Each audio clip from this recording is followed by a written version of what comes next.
오늘 베드로전서 마지막 말씀입니다. 5장 6절에서 11절 말씀을 같이 읽겠습니다. 베드로전서 5장 6절에서 11절 말씀입니다. 같이 한 목소리로 함께 읽겠습니다. 그러므로 하나님의 능하신 손 아래서 겸손하라. 때가 되면 너희를 높이시리라. 너희 염려를 다 주께 맡기라. 이는 그가 너희를 돌보심이라. 근신하라. 깨어라. 너희 대적 마귀가 우는 사자같이 두루다니며 삼킬 자를 찾나니 너희는 믿음에 굳게 하게 하여 그를 대적하라. 이는 세상에 있는 너희 형제들도 동일한 고난을 당하는 줄을 알미라. 모든 은혜 하나님 곧 그리스도 안에서 너희를 부르사 자기의 영원한 영광에 들어가게 하신 이가 잠깐 고난을 당한 너희를 친히 온전케 하시며 굳게 하게 하시며 강하게 하시며 털을 견고하게 하시리라. 권능이 세세무궁하도록 그에게 있을지어다. 아멘. 미국에는 작년 10월에 루시퍼 교회가 등장을 했습니다. 여러분이 아시는 것처럼 루시퍼는 사탄의 상징입니다. 이사야 14장 12절에 아침의 아들 계명성 모닝스타를 전통적 교회에서는 사탄의 이름 루시퍼로 그렇게 알고 있는데 교회 이름에다가 루시퍼를 갖다 붙인 거예요. 사람들이 마귀 숭배자들이 아니냐 그랬더니 이 사람들이 자기네들은 마귀 숭배자가 아니랍니다. 자기네들은 악한 사람들이 아니라 나이스 피플, 아주 좋은 사람들이라고 얘기를 했습니다. 그래서 왜 하필이면 교회 이름이 루시퍼냐라고 하니까 모든 인류의 정신적 자유를 추구하는 신앙을 가졌기 때문에 자기네들이 루시퍼, 이게 모닝스타, 빛을 찾는 사람들 또는 빛이 되는 사람들, 해석은 굉장히 잘했습니다.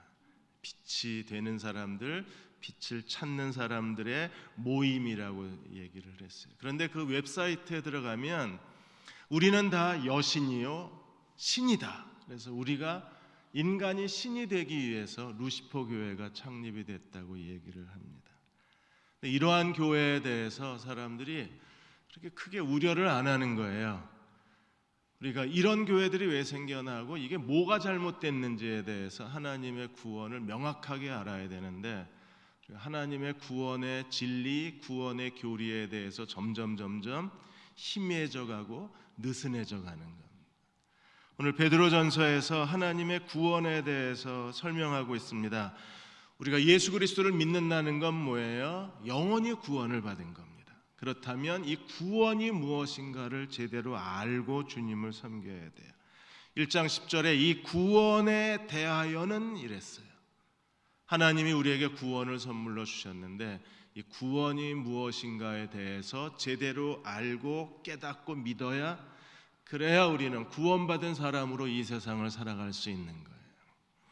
먼저 1장 3절과 4절에 보시면 구원의 큰 그림을 우리에게 설명했습니다. 1장 3절에 그의 많으신 긍휼대로 하나님을 찬송하리로다. 그의 많으신 긍휼대로 예수 그리스도를 죽은 자 가운데 부활하게 하심으로 말미암아. 그리스도의 죽음과 부활이 우리에게 가져온 결과가 뭔가요? 우리를 거듭나게 하시고, 거듭난 사람에겐 반드시 뭐가 있어요?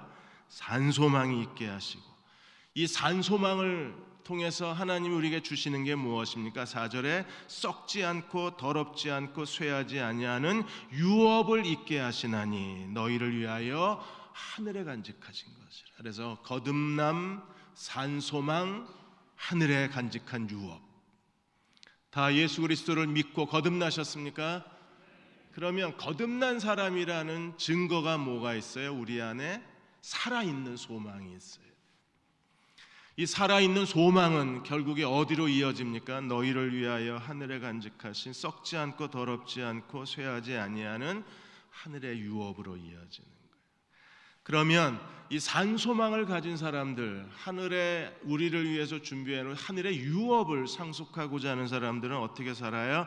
1장 5절에 보시면 너희는 말세에 나타나기로 예비한 구원을 얻기 위하여 믿음으로 말미암아 하나님의 능력으로 보호하심을 입었다.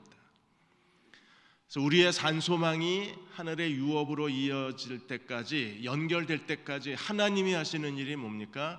능력으로 우리를 보호하신다 그랬어요. 우리는 어떻게 하나님의 능력의 보호하심을 받아요? 믿음으로 구원받은 사람들은 오늘 믿음으로 하나님의 능력의 보호하심을 받고 있는 거예요. 그러면 하나님의 능력의 보호하심이 어디에서 필요합니까? 1장 6절과 7절에 보시면, 그러므로 너희가 이제 여러 가지 시험으로, 산소망이라는 삶의 기간 동안에, 산소망이라는 삶의 영역 속에는 여러 가지 시험이 있어요. 그 여러 가지 시험을 통과하는 동안에 하나님이 우리에게 행하시는 일이 뭐예요? 하나님의 능력으로 너희를 보호하고 계신다 그랬어요. 그래서 여러 가지 시험이 어떤 결과를 가져오나요? 여러 가지 시험으로 말미암아 잠깐 근심하게 되지 않을 수 없으나 오히려 크게 기뻐하는도다. 너희 믿음의 확실함은 불로 연단하여도 없어질 금보다 더 귀하여 예수 그리스도가 나타나실 때에 칭찬과 영광과 존귀를 얻게 하려 합니다. 그리스도가 오실 때 칭찬과 영광과 존귀를 얻는 사람들이 말세에 우리를 위해서 예비해 놓으신 썩지 않고 더럽지 않고 쇠하지 아니하는 하늘의 유업을 받는 사람들이에요. 우리는 오늘 날마다 우리의 그리스도를 따르는 삶 속에서 일어나고 있는 일이 무엇입니까? 여러 가지 시험으로 잠깐 근심하게 되는 거예요. 시험을 당하는 건 정말 힘듭니다. 그리스도의 뒤를 따라가는 건 어려운 일입니다. 한 걸음 한 걸음 내디딜 때마다 시련과 아픔과 그리고 고통이 있습니다. 그럼에도 불구하고 우리가 그 길을 걸어갈 수 있는 것은 하나님의 능력의 보호하심이 우리와 함께 있기 때문입니다. 이게 구원의 큰 그림이에요. 그러니까 구원받은 사람들은 그의 머릿속에 이 구원의 큰 그림이 그려져 있는 사람이에요. 유기성 목사님이 타지키스탄에서 그 교회에 불을 지르고 거기에 무슬림들이 교회를 방화하고 그리스도인들, 그 교회 사람들을 그 살해를 해서 큰 고통을 당했던 선교사님이 초대를 해서, 그래서 타지키스탄 두산베에 갔었는데, 그래서 그 교회에서 그 예배를 드리고 선교사님이 교도소에 가서 예배를 드리자고 초대를 해서 그 교도소에 갔어요. 교도소에 큰 강당에 들어갔는데 그 전기도 안 들어오는. 그래서 그 강당에 죄수들이 한 1000여 명이 모여 있는 거예요. 그 껌껌한 실내에. 이 선교사님하고 유기성 목사님이 들어갔는데 무섭더랍니다. 마치 영화의 한 장면처럼 사람들이 거기 시커먼 어둠 속에 앉아 있는데 무섭더래요. 다 무슬림들입니다. 설교할 기회를 얻어서 그래서 선교사가 인사를 하고 통역 설교를 10분을 한 거예요.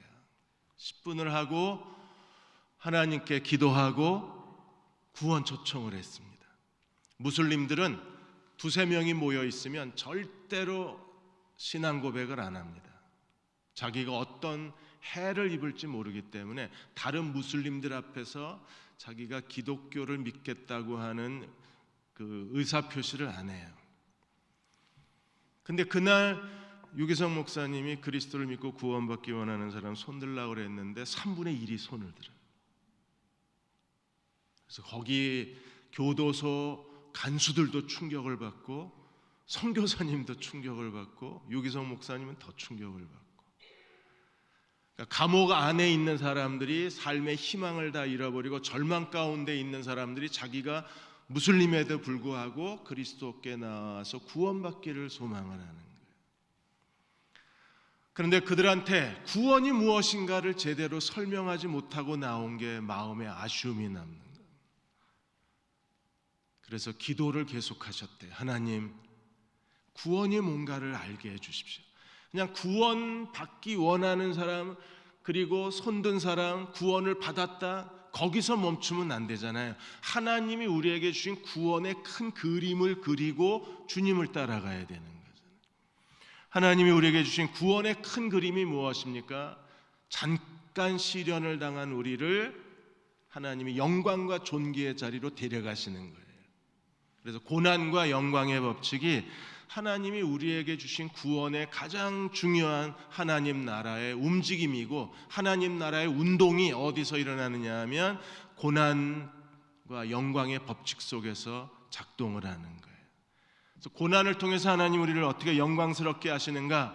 고난을 통해서 우리로 하여금 세상의 죄와 육신의 정욕에서 벗어나서 하나님 뜻대로 살고 하나님이 기뻐하시는 사람이 되고 거룩한 사람으로 살게 만드는 삶의 역동적인 변화는 고난을 통해서 영광에 이른 사람들만이 그의 내면에 진정한 그리스도인의 변화를 경험할 수 있는 거예요. 그래서 1장에서부터 한 5가지 장면이 나오는데, 먼저 1장 13절에서 17절까지 보시면 13절에 이렇게 말했습니다. 너희 마음의 허리를 동이고 근신하여 예수 그리스도가 나타나실 때에 가져올 은혜를 온전히 받을지어다. 그리스도가 나타났을 때 우리에게 주시는 은혜, 그게 뭔가요? 14절에 너희가 순종하는 자식처럼 전에 알지 못할 때 따르던 너희 사욕, 구원받기 전에 돈에 대한 탐욕, 쾌락에 대한 우리의 욕구, 인간적인 분노, 이런 모든 것들에 대해서 너희의 육신적 사욕을 본받지 말고 어떻게 해야 돼요? 15절 16절에 너희를 부르신 거룩한 사람처럼 너희도 모든 행실에 거룩한 사람이 되라. 인간의 정욕대로 행하지 말고 말과 행실에 거룩한 사람이 되라. 이런 진정한 인간의 변화가 어디서 일어나나요? 고난과 영광의 법칙에서 일어나는 거예요. 우리가 그리스도의 뒤를 따라서 여러 가지 시험을 통해서만이 내면의 변화가 일어나고, 그 여러 가지 시험을 통해서만이, 고난을 통해서만이 부활의 영광이 나타나는 거예요.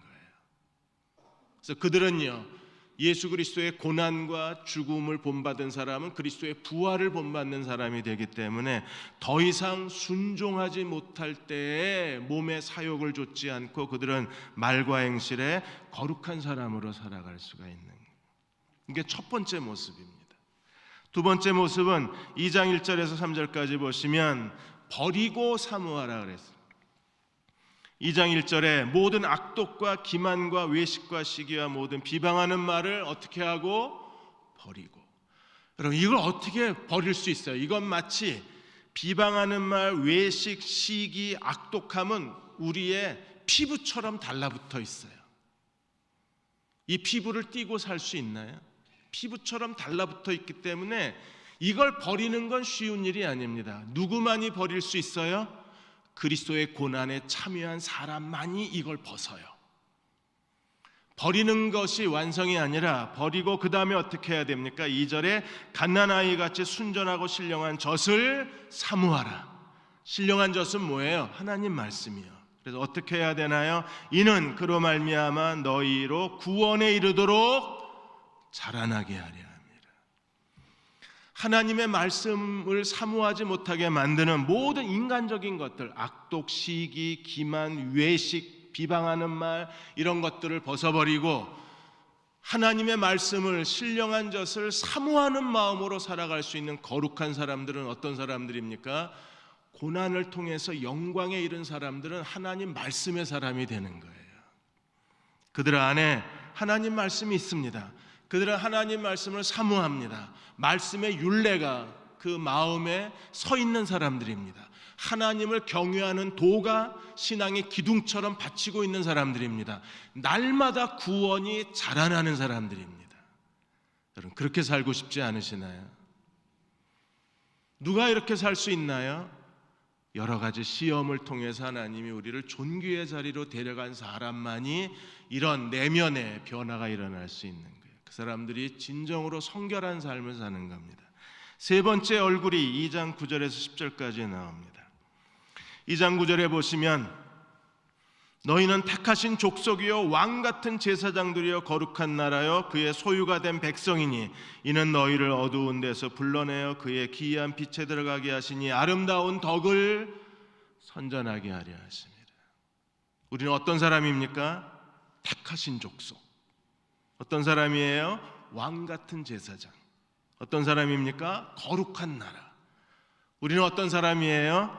그의 소유된, 하나님의 소유된 하나님의 백성들, 하나님의 백성, 거룩한 나라, 왕 같은 제사장, 그리고 택하신 족속. 별로 실감이 안 나시는군요. 구원받기 전에 우리는 어떤 사람이었는데, 10절에 보시면 전에는 백성이 아니었었어요. 전에는 긍휼을 받지 못한 사람. 시리아 난민들이 전체가 한 1,000만 정도 되는데 지금 계속 유럽으로 넘어 들어오고 있습니다. 이제 유럽 연합도 계속 차단하고 있고, 독일도 이번에 사태로 인해서 이제 유럽 시리아 난민들이 들어오는 거에 대해서 이제 정치적 혼란이 일어나고 있는. 그럼 이 사람들에게 가장 큰 기쁜 소식이 뭘까요? 캐나다처럼 어느 나라에 가든지 자기네들을 환영해 주는 거 아닌가요? 나라를 잃어버린 난민들이 정착할 곳을 찾지 못하고 자기들의 삶의 터전이 될 나라를 얻지 못한다는 것처럼 불행한 일은 없잖아요. 구원받기 전에 우리는요, 하나님 백성이 아니었고 긍휼을 얻지 못했던 버림받은 사람들입니다. 그런데 하나님이 우리를 어떻게 하셨어요? 하나님의 택하신 족속, 왕 같은 제사장, 거룩한 나라, 그의 소유된 백성으로 세워주셨어요. 우리가 어떻게 하나님의 왕 같은 제사장으로 살 수 있나요? 여러 가지 시험을 통과한 사람들이 그 내면의 영적 성장으로 말미암아, 그리고 육신의 소욕을 벗어버림으로 말미암아 그들이 점점점 그리스도를 닮아가게 되고, 그들은 어디를 가나 하나님의 택하신 족속처럼 살 수 있는 거예요. 하나님을 본받아서 거룩한 사람으로 사는 겁니다. 이게 하나님이 우리에게 주신 진정한 구원이잖아요. 이 구원이 우리 안에서 움직이고, 이 구원이 우리 안에서 실현되고, 이 구원이 우리 안에서 자라나야 되는 거예요. 네 번째 얼굴이 2장 11절에서 17절까지 나와 있는데, 2장 11절에 보시면 사랑하는 자들아, 거류민과 나그네 같은 너희를 권하노니 영혼을 거스려 싸우는 모든 육체의 정욕을 모아라. 육체의 정욕을 제어하라 그랬어요. 육체의 정욕을 제어할 수 있는 사람, 그 사람은요 정말 하나님을 본받는 사람이 될 수 있고 그리스도를 닮은 사람이 될 수가 있습니다. 대부분은 이게 제어가 잘 안 되잖아요. 그래서 한순간 분노로 실수하고 한순간 분노로 모든 걸 잃어버리는 사람들이 우리 주변에 많이 있어요.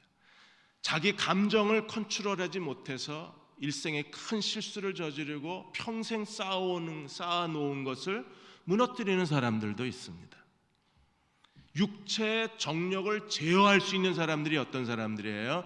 시련을 통과한 사람들이 스스로 자기 육체의 정욕을 제어할 수 있고, 그들만이 하나님 앞에 선한 삶을 살 수 있는 거예요. 진정한 선이 무엇입니까? 오늘 17절에 보시면 무사람을 공경하며 형제를 사랑하며 하나님을 두려워하며 왕을 존대하라. 사람에 대한 인격성, 사람에 대한 예의, 사람에 대한 존엄성, 이게 선이에요. 이게 거룩입니다. 여기에 하나님 나라가 있는 거예요. 여러분, 우리 한 사람 한 사람이 하나님의 종처럼 사람을 공경할 줄 알고, 형제를 사랑할 줄 알고, 하나님을 두려워할 줄 알고, 지도자들을 존경할 줄 안다면 그곳에 하나님의 통치가 있고 하나님 나라가 있고 하나님의 은혜가 있는 거예요. 그리스도인이라고 말하면서, 믿음 있는 사람이라고 말하면서 우리가 사람에 대한 예의와 존엄성을 잃어버렸기 때문에, 그래서 세상 사람들에게 교회가 비판을 당하고 세상 사람들이 그리스도인을 비난하는 이유가 여기 있는 거잖아요. 그런데 진정으로 하나님이 그의 모든 육신의 모습을 벗어버리고 옛사람을 벗어버리고 성령께서 새 사람을 입혀놓은 사람들에게 뭐가 있어요? 사람을 공경할 줄 알고, 하나님을 두려워할 줄 알고, 지도자를 인정할 줄 알고, 형제를 사랑하는 마음이 그 안에 있는 거예요.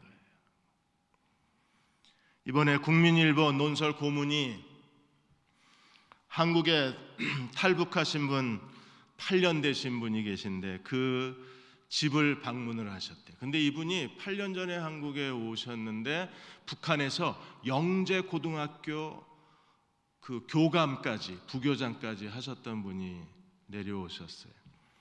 그래서 이분 집을 방문을 했는데 이분이 자기가 남한에 탈북하고 와서 자기 집에 개인적으로 누군가가 온 게 이 논설 고문이 처음이래요. 그래서 국민일보 논설 이 고문도 깜짝 놀랐다랍니다. 8년 동안 아무도 남한에 친구가 없는 거예요. 어떻게 서울에 살면서 그런 친밀한 관계를 누리지 못한 이유가 어딨냐 그랬더니 아무도 자기들을 찾는 사람이 없다는 겁니다.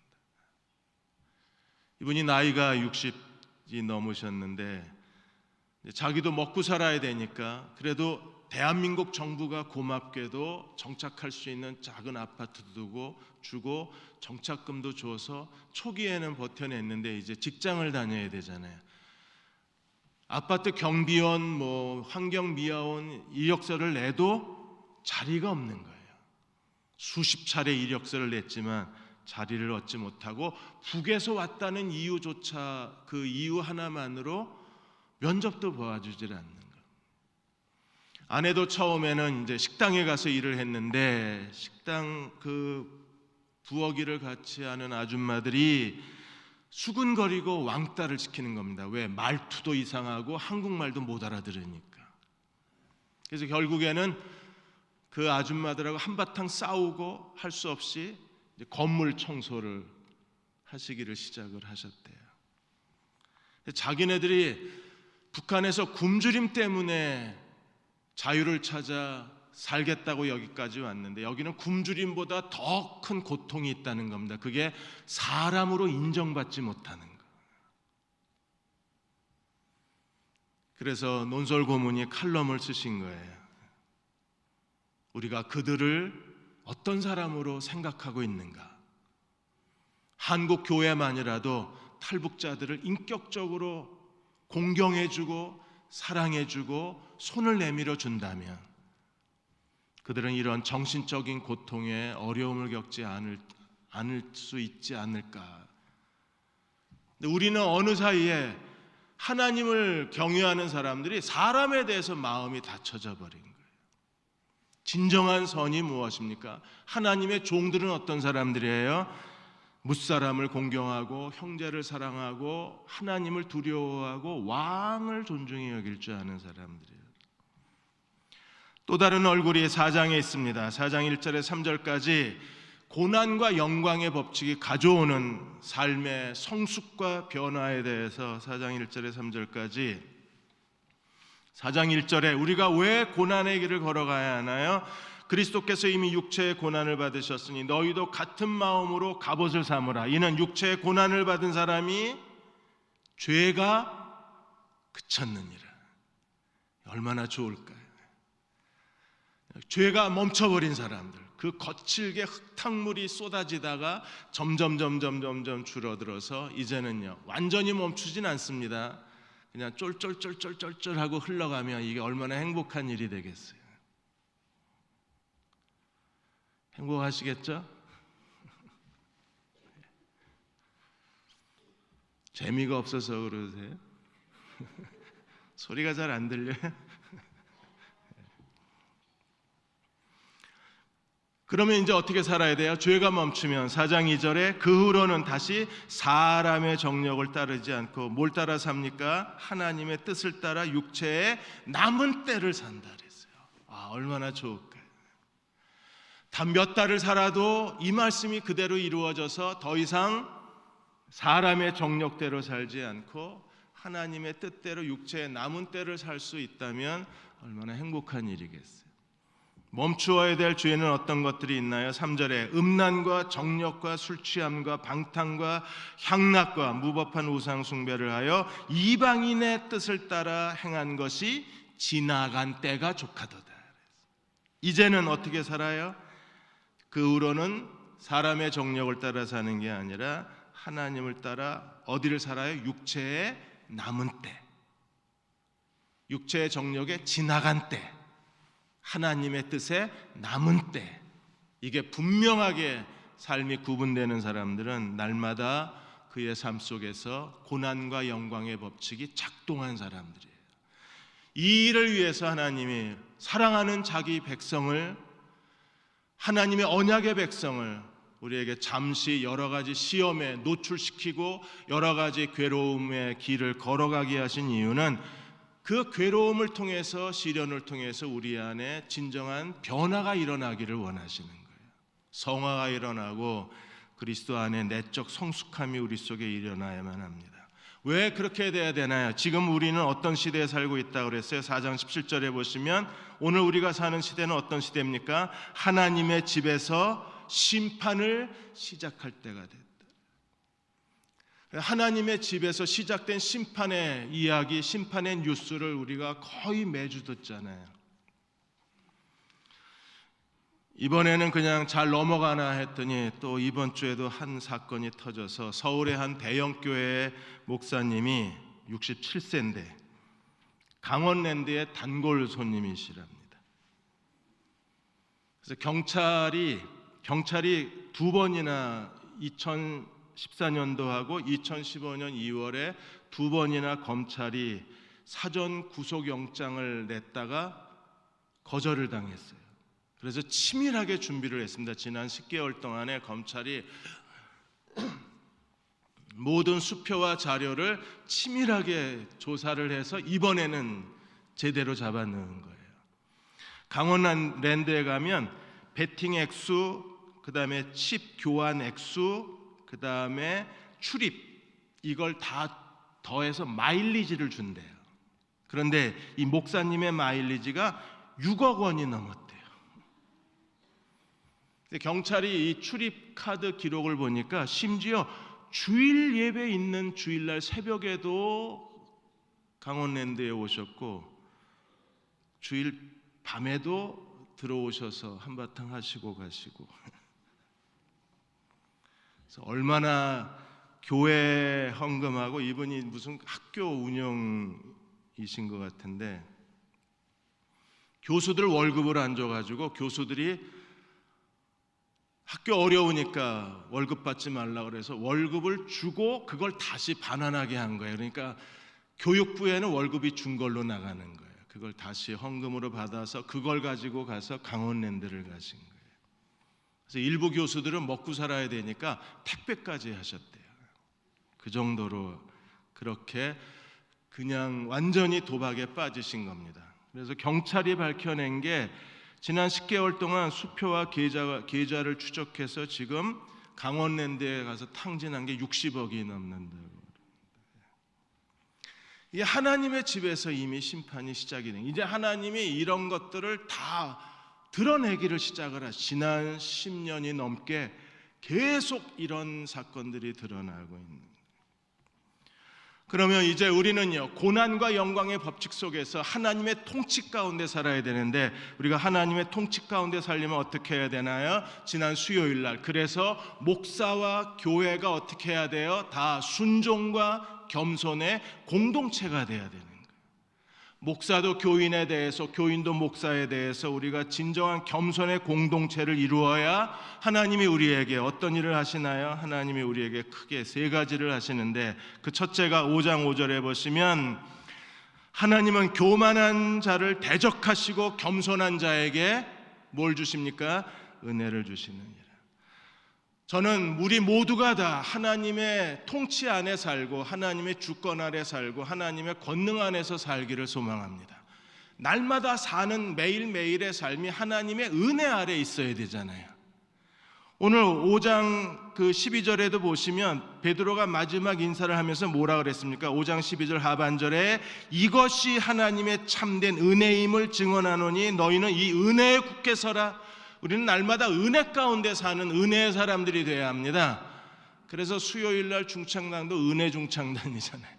은혜 가운데 살아야 되는데 누가 이 은혜 가운데 살 수 있어요? 하나님은 교만한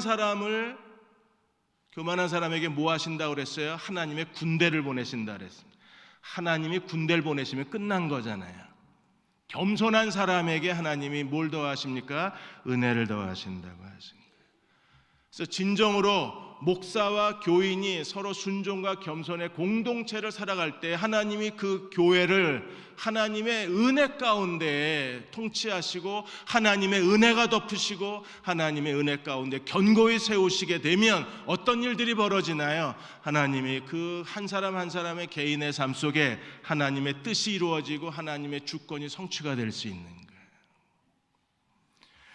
이번에 송구영신 미국에서 드렸을 때 레리 라이드 목사님이 송구영신 60명의 교인하고 예배를 드리고 있는데 반자동 그 권총을 들고 그리고 예배당을 걸어 들어온 한 남자가 있었습니다.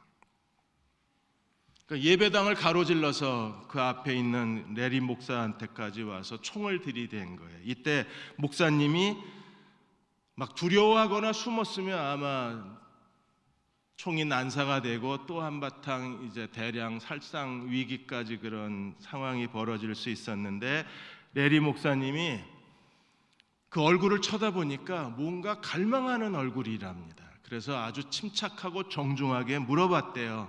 내가 뭐 도와줄 일이 있냐고. 그러니까 목사가 워낙 부드럽고 따뜻하고 침착하게 도와줄 일이 있냐고 물어보니까 그 순간에 이 사람이 날 위해서 기도해달라고. 그래서 그 사람을 끌어안고 기도해 줬답니다. 그 사람이 울면서 기도를 받은 거예요. 그 사이에 교인이 전화를 해서 경찰이 온 겁니다. 경찰이 왔는데 이 레리 목사님이 예배 끝날 때까지 가만히 있으라고 그래서 경찰이 뒤에 있고 예배가 끝난 거예요.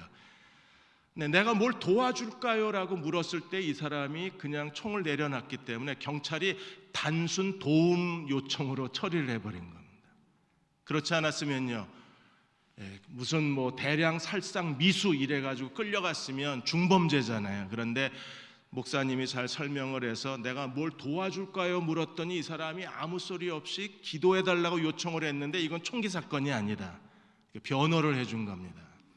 이 사람이 3일 동안 정신과 치료를 받고 돌아와서 목사님한테 나 침례받고 교인 되고 싶다고. 그리고 목사님을 끌어안고 울면서 이렇게 얘기하더랍니다. 한순간 모든 게 잘못될 수 있었는데 내 삶을 제자리에 그냥 있게 해주셔서 하나님 고맙습니다. 그게 목사님과 교인들이 다 겸손하고 목사와 교인들이 서로 그 상황을 하나님 앞에 순종했기 때문에 이런 기적적인 일들이 일어나는 거예요. 오늘도 우리가 다 겸손으로 서로 허리를 동이고 하나님 앞에 선다면 하나님은 여전히 우리 가운데 이런 은혜로운 일들이 더 많아지게 해주실 거예요. 여러분 보십시오. 2016년에 여러분의 가정마다 하나님의 은혜가 작동하고 하나님의 은혜가 역사하면 하나님의 놀라운 기적들이 일어나요. 두 번째로 5장 6절에 우리 모두가 다 겸손의 공동체가 되면 어떤 일이 일어나나요? 하나님의 능하신 손 아래서 겸손하라. 때가 되면 너희를 높이시리라. 하나님의 삶의 역전극이 펼쳐지는 거예요. 우리 주변에도 제가 아는 몇 사람들이 하나님의 역전 드라마를 기다리고 있는 가정들이 있어요. 저는 계속 기도하기를 하나님 그들의 삶 가운데 하나님의 역전 드라마가 펼쳐지게 해달라고 기도합니다. 언제 이 일이 가능해요? 때가 되면 하나님이 우리를 높이실 때 가능한 거예요. 하나님이 어떤 사람을 높이십니까? 겸손한 사람을 높이시는 거예요. 세 번째로 우리가 겸손의 공동체가 됐을 때 하나님이 어떤 일을 하시나요? 7절에 너희 염려를 다 주께 맡기라. 이는 그가 너희를 돌보심이라. 맡긴다는 것은요, 에피립산테스라는 헬라어의 단어는 던져버리는 겁니다. 우리의 모든 염려를 하나님께 던져버리는 거예요. 여러분 오늘 기도를 통해서 여러분의 모든 염려를 하나님께 던져버리십시오. 그럼 어떤 일이 벌어져요? 하나님이 너희를 대신하여 염려하신다 그랬습니다. 하나님이 염려하시면 된 거 아닌가요? 하나님이 염려하셨으면 그분이 알아서 해결해 주실 거잖아요. 근데 우리는 마치 내가 해결해야 될 것처럼 붙잡고 있기 때문에 하나님이 역사하실 수가 없는 거예요. 오늘 우리가 던져버리면 이걸 하나님께 완전히 의탁하는 사람들은 어떻게 하나님께 이걸 다 의탁할 수 있어요? 그 마음에 겸손으로 허리를 동인 사람들은 하나님을 경외하는 마음이 있고 하나님을 의지하는 믿음이 있기 때문에 그 사람들은요, 모든 염려를 하나님께 맡길 줄 알아요. 이 맡긴다는 것 자체가 겸손인 거예요. 우리가 맡기면 하나님이 알아서 책임져 주실 거예요. 지난 주일날 LA 무속인에 대해서 얘기를 했는데, 무속인들에게 찾아와서 그리스도인들이 미래에 어떤 일이 일어날 걸 묻는 이유가 어디 있을까요? 총신 구약신학의 김지찬 교수가 왜 그리스도인이 무속인을 찾아가서 미래를 묻냐? 그건 내가 내 인생을 통제하겠다는 겁니다. 미래에 4월에 물가에 가지 말라, 9월에 이사 갈 때 남쪽으로 가지 말라, 이런 걸 점장이들이 얘기를 해주면 자기가 안 가는 거예요. 물에도 안 가고, 그리고 남쪽으로 이사 안 가고. 그건 뭐예요? 내가 내 인생을 통제하겠다는 겁니다. 그건 뭡니까? 내 인생의 주인은 나라는 거예요. 그래서 점을 보는 거는 그냥 심심풀이가 아닙니다. 점을 보고 미래에 대해서 뭔가를 알려고 하는 그 욕망 자체는요, 내가 내 인생의 주인이고 내 인생은 내가 통제하겠다는 거예요. 그래서 이게 무서운 거예요. 이게 그래서 우상숭배의 죄에 해당하는 이유가 여기 있는 겁니다. 만일에 하나님이 우리를 인도하심을 믿는다면 내일 일을 알 필요가 없잖아요. 내일 일은 하나님이 알아서 다 해주시겠죠. 아멘은 하는데 얼굴은 왜 이렇게 어두우십니까? 하나님의 인도하심을 믿지 못하고 하나님의 약속, 하나님의 말씀을 못 믿는 거예요. 그러니까 내가 해결하고 내가 통제하고 내가 알아서 다 해야 되는 거예요. 그것 자체가 뭐예요? 이미 교만이잖아요. 교만이 뭐예요? 내가 알아서 한다는 거잖아요. 하나님이 우리를 겸손을 옷 입혀주시고 겸손의 사람으로 이 세상을 살아가면 여러 가지 시련이 성령 안에서 우리를 영광의 자리로 데려가고 그 가운데 하나님의 은혜가 작동해서 때가 되면 우리를 높이시고 우리의 모든 염려하는 것을 주님이 대신 염려해 주시고 하나님의 뜻이 우리 가운데 실현되게 하시는 것이 하나님의 주권인 거예요. 근데 만일에 겸손하지 못하면 어떤 일이 벌어집니까? 그래서 5장 8절과 9절에서 근신하라 깨어라 너희 대적 마귀가 우는 사자와 같이 다니며 삼킬 만한 차를 찾는 겁니다.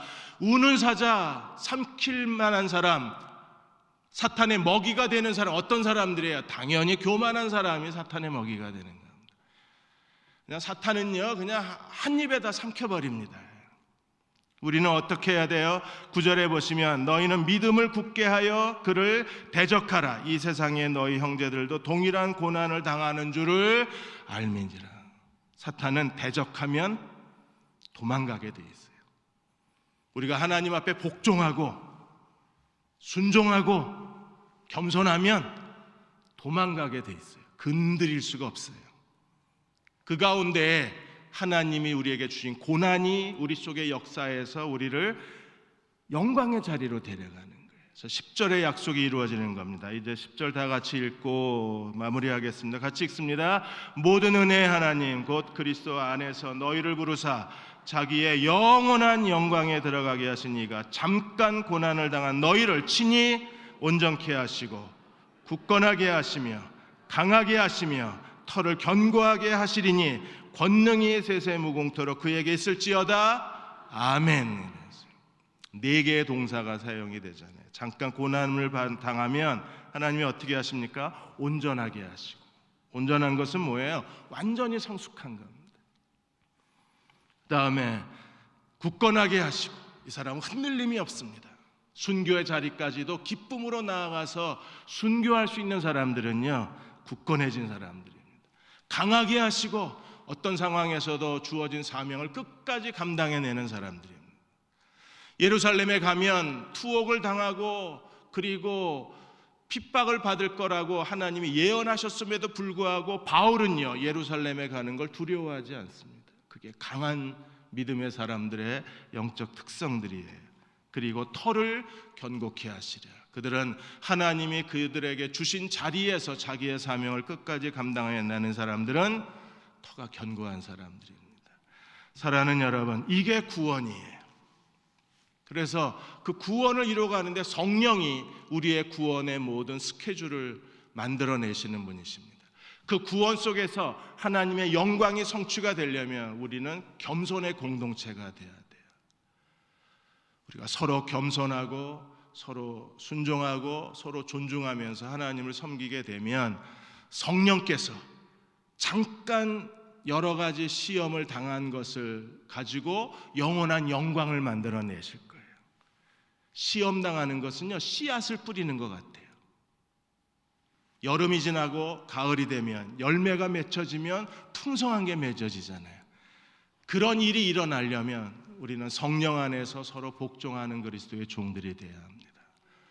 하나님의 구원을 사모하시면서 여러분, 온 마음을 다해서 하나님께 복종하고 삽시다.